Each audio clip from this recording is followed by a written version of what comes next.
Hello, BookTube. I have a two-book mail haul for you here today to start off the week. This is the first mail haul of the week, and it's 2 books. And you know, that's just as well, because not only do I have a surprisingly large amount of work that has sprung up out of the shrubbery, out of nowhere, but also, all day long, I've been feeling persistently, noticeably tired. And the reason I say that, like I'm a space alien, is because that never happens to me. It's been absolutely noticeable all day, just pulling at my elbow no matter what I was doing. I did a bunch of stuff. I was tired the whole time. And I kind of still am. That's... I mean, I don't know what the world is coming to. I don't want to have to resort to this torture that the rest of you call a nap. I don't want to have to do that. So I'm gonna just try and surf it through. But the fact that we are going to have one little video is probably for the best. So we've got a manila envelope in a box here. So we'll see what we have here. We're getting lots and lots of emails and text messages about that book reviewing video from yesterday. That's good. Good to know that people found it useful. I hope that in addition to finding it useful, that a lot of people who watch that video will take me up on my offer to give book reviewing a try, especially now that we've laid out the basics. So there's no fumbling around in the dark anymore. But anyway, let's see what we have here. Okay, this is probably an April 2nd book. No, April 15th. This is a finished copy of a book from Harvard University Press. It's by Brendan O'Flaherty and Rajiv Sethi, and it's Shadows of Doubt: Stereotypes, Crime, and the Pursuit of Justice. Look at that. Look at that cover. That is nice. That could easily have gone the wrong way, but that is a nice, evocative cover. So Brendan O'Flaherty is a Columbia University economics professor, and so is Rajiv Sethi. And in this book, they examine the roots of stereotyping to reveal just how deeply stereotypes pollute America's criminal justice system. Consciously or unconsciously, we all stereotype. We rely on our stereotypes and the stereotypes we believe others hold as shortcuts in important decision making. I'll probably believe that. I'm not sure it's entirely negative. When it comes to America's criminal justice system, stereotypes, especially racial ones, can shape the way crimes and punishments unfold. Crime and punishment occur under extreme uncertainty. Offenders, victims, police, judges, and jurors make high-stakes decisions with limited information, often under severe time pressure. In this book, the authors reveal how deeply stereotypes deform and contaminate our justice system through far more insidious, pervasive, and surprising paths than we have previously imagined. Ooh, this sounds good. This sounds very good. Oh my. Okay. Okay, it's got the covers is the back cover is full of blurbs from academics. Wow, oh, this sounds good. If you're a robber, how do you choose your victim? As a police officer, how afraid are you of the young man you're about to arrest? Oh boy, oh boy. Okay, I will. Since these two are both professors of long repute, I will take them wool gathering on the subject. I'm guessing this book is going to be more than that. I wonder what kind of studies or, data they could use for such subjects. I guess maybe massive interviewing. I'll have to just read through it and see. That is fascinating, though. Oh my! All right. Okay, that's a good academic-y start. Now we'll move on to the box, and then we'll be done. Nice quick video.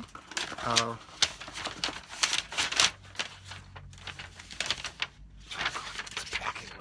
don't want to pack this. Oh. You want some cardboard, baby bean?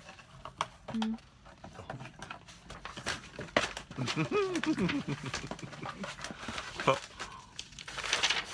She went ballistic on our afternoon walk. It's freezing cold here in Boston. Freezing cold. With a 50-mile-an-hour wind blowing steadily nonstop out of the north like it has since the third week in December. So it's not possible to wear a hat. It's not possible to wear glasses. It's not possible to wear a coat unless you zip it closed, or it will just be ripped off your body. So our walk has been small. It was short. All of our walks have been short today. And on one of them, we met a French bulldog, and that was a mess. Because dogs have no interest in Frida whatsoever. They don't want to play with her. They don't want to do anything with her. They don't want to even sniff her. And she has too much interest in them. She doesn't know how to control herself, so she's just bouncing all around and screaming at them to stand still and behave themselves. But all of the dogs that we meet, although they have no interest in her, have an enormous interest in me. So it becomes a little awkward. It's not as bad as Malin Moore, my pointer, hated all dogs except Lucy. And I think she would have hated Lucy too if she recognized that Lucy was a dog, but most dogs didn't, and Malin didn't either. Most of them had no idea what Lucy was. So Malin would fly into just raging kill sprees at the mere sight of another dog. So I could never get anywhere near other dogs when I was walking my girls. Frida is not like that. There's never going to be any violence. She's perfectly okay walking up to another dog. It's just there's a little bit of a disconnect. And now that she's a little older and she's getting smarter all the time, she knows, she can see that the dog is opting for me instead of her, and it bothers her. She doesn't like being bothered. But anyway, oh, great. Oh, fantastic. Okay, this is actually a late March book, but I'm getting the finished copy a little late, but that's okay. Here, up you go, Bean. There you go. We saw this book before. This is the finished copy of The Road to Charleston. Fantastic. Okay, this is by John Buchanan, and when we saw this book in the advance copy originally, I pointed out that this author had also done a previous book called The Road to Guilford Courthouse. These are two books about the American Revolution in the South. And this is an American Revolution year for me, because one of our best working historians, Rick Atkinson, is beginning a trilogy on the American Revolution starting next month with a volume called The British Are Coming. And he's incredible. He's the author of the Liberation Trilogy about the U.S. Army during World War II that was amazing. Just an incredible work. From start to finish, just an incredible work of history. And that's led me to reread. I've been steadily rereading and reconsulting all sorts of older books. It kills me after I showed you the advance copy of this book. I went looking for The Road to Guilford Courthouse, and I don't have it. I don't have a copy of it. So I'm gonna have to see if I can find a copy of that at the Brattle Bookshop here in Boston. No. But in the meantime, I'm happy to have this, because most of the accounts that I get of the American Revolution underplay the South. Anyway, let's see what we have here. In The Road to Guilford Courthouse, one of the most acclaimed military histories of the Revolutionary War ever written. Thanks for rubbing it in. John Buchanan explored the first half of the critical Southern campaign and introduced readers to its brilliant architect, Major General Nathanael Greene. In this long-awaited sequel, Buchanan brings this story to its dramatic conclusion. Greene's Southern campaign was the most difficult of the war. With a supply line stretching hundreds of miles northward, it revealed much of what the crucial military art and provision and transport. Insufficient manpower, a constant problem, Greene attempted to incorporate black regiments into his army, a plan angrily rejected by South Carolina legislators. A bloody civil war between rebels and Tories was wreaking havoc in the South at the time, forcing Greene to address vigilante terror and restore civilian government. As his correspondence with Thomas Jefferson during the campaign shows, Greene was also bedeviled by the conflict between war and the rights of the people, and the question of how to set constraints under which a free society wages war. Joining Greene is an unforgettable cast of characters, men of strong and at times antagonistic personalities, all of whom are vividly portrayed. We follow the fates of Greene's tenacious foe, Lieutenant Colonel Francis, Lord Rawdon. By the time the British evacuate Charleston and Greene and his ragged, malaria-stricken faithful Continental Army enter the city in triumph, the reader has witnessed in telling detail one of the most punishing campaigns of the Revolution, culminating in one of its greatest victories. Fantastic. Okay, well, I told you all about this when we got the advance copy. That was a couple of months ago, I think. And I have been holding off. I have been holding off on really digging in. I've been waiting for the finished copy so I can dig into the supporting materials. And now I have it. Great.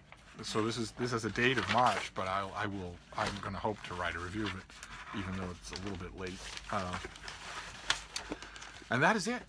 That is it. That is our 2-book mail haul on this gray subfusk day. I'm just tired. I don't know what explains that. I was confidently expecting that it will be over soon, but I've been expecting that all day, and it's just stuck with me this whole time.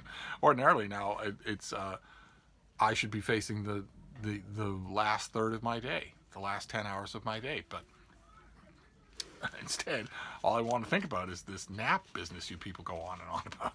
That's not going to happen. So those are our 2 books. We have The Road to Charleston, and we have Shadows of Doubt, about the role that stereotyping plays in the U.S. justice system. I think I'm probably going to learn quite a bit, and I doubt that I'm going to like much of it.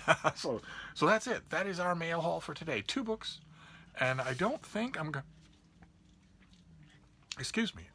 to make any other videos, because in addition to this weird tiredness, I've also got lots of work that has suddenly sprung up, so I'll probably take care of that. Nothing worse to making videos than having things weighing on your mind. So we'll reconvene tomorrow when I'm sure that everything will be back to normal. Thank you, BookTube.